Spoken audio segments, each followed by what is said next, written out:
Ito pong video na to ay para po sa hindi po nakakaalam ng function ng ating brake system, at yung mga car owners na nagdi-DIY na hindi nila alam kung ano ang nangyayari sa kanilang pinapalitan or dinadiagnose bakit sila nagpalit niyan. Ito, at para po din ito sa mga car owners na hindi mapalaki ang gasto. Dapat nyo po itong panoorin hanggang sa dulo ang video na ito, dahil ito po ay napakahalaga sa ating sasakyan. Ito pong nakikita nyo ay isang pictorial diagram ng ating brake system. May iba din itong design na brake system. Dito po i-explain ko po kung anong function ng ating brake equipment. Isa-isa po yan. Dito nyo po malalaman kung ano ang function yan. Katulad nitong component ng brake master cylinder, isa po ito, assembly po ito. Ito po ang kaniyang canister. At ito po ay brake booster. At ito po ang brake line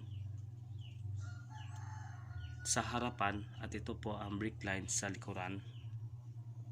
Magkaiba po ito ng brake lining sa likuran at saka sa harap. Ito po ay disc brake, sa likuran naman ay brake drum.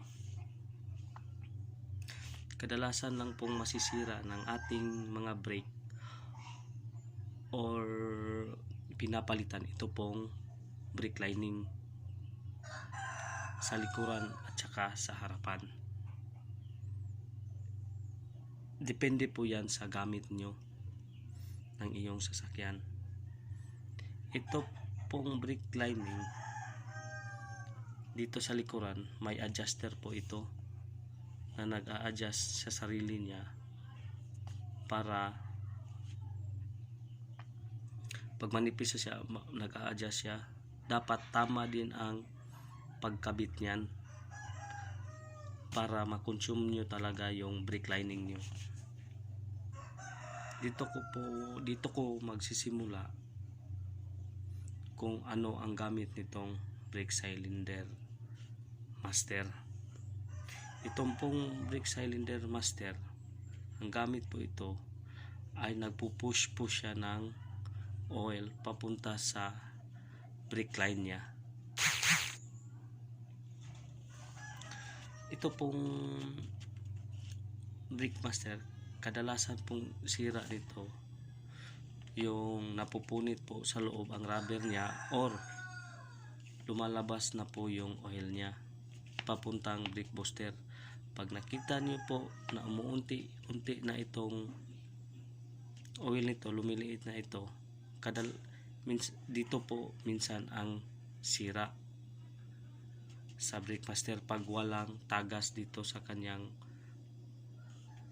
brake caliper dito sa harap at sa likod. I-check nyo muna kung wala pong tagas dyan sa gulong nyo.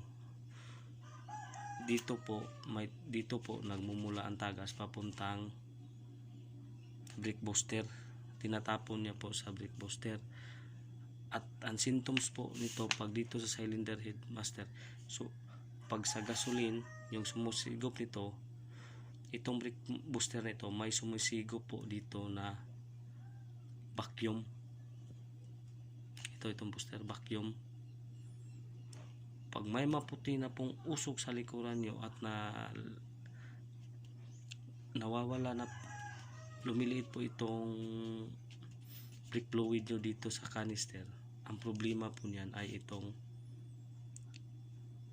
master cylinder. Kasi po wala pong tagas ang mga gulong sa brake line niya. at meron na pong puting usik, ito po ay isa nyo pong i-check. Kasi pag sa gasoline po ito, pahigop po dito papuntang intake, kaya nga pumuputi yung aso or usok. At ang symptoms po ang brake booster, ang sira po nito kadalasan ay yung matigas na preno. Pag matigas na po ang preno niyan, kadalasan ito po ang sintomas, ang brake booster. At may sumisinga po, parang ganun na pag pinupush mo ang iyong brake pedal, or kahit wala lang, kasi napupunit na po yung rubber nito sa loob. May rubber po itong diaphragm sa loob ang brake booster. Yan po ang sintomas ng brake booster kapag ito ay nasisira. Matigas na preno. Kasi po itong brake booster, ito po ang tumutulong na nagpapalambot ng ating preno, kasi po may vacuum po ito na pahigop. Ang iba po papuntang alternator na may vacuum na pahigop. Kaya po malalaman nyo po ito na ito ay may sira or may defecto na, kasi matigas na po ang preno. Minsan po yung gasket niya lang po dito sa harap ang sira. Pwede, pag may mapibili po nyo, pwede nyo po yung palitan. Pero pag punit na po ang sa loob ng rubber niyan, hindi na po, replace na po yan lahat. Yan po ang sintomas pag brake booster ang sira. Sa susunod, i-discuss ko paano malalaman nyo bakit yung brake natin ay minsan pag preno natin lumulusot or matigas siya, tapos biglang iilalim yung paa natin at hindi masyadong kumakapit. Yan po sa susunod na i-discuss ko about sa ating brake system.